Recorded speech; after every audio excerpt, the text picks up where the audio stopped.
ଏବେ ତ ଯେଉଁ ସକାଳୁ ସକାଳୁ ପାଗ ଦେଉଛି ନା ସାଙ୍ଗମାନେ 2-4 ଦିନ ହେଲା ଯେଉଁ ବର୍ଷା ଲାଗିଯାଉଛି ଥଣ୍ଡାରେ ଉଠିବାକୁ ତ ଇଚ୍ଛା ହେଉନଥାଏ।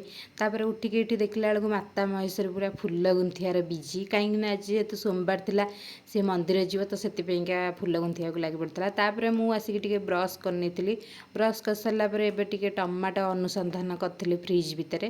ତ ଫ୍ରିଜ୍ ଖୋଲିକି ଦେଖିଲା ବେଳକୁ ଟମାଟୋଟା ମୁଁ ଅତି ଶୀଘ୍ର ପାଇଯାଇଥିଲି। ତ ତାପରେ ଟିକେ ଟମାଟୋ ଦିହରେ ଲୁଣ, ଲଙ୍କାଗୁଣ୍ଡ, ରୁଚି ମସଲା, ଗରମ ମସଲା ପକେଇକି ମୁହଁରେ ଘଷି ପକେଇଥିଲି।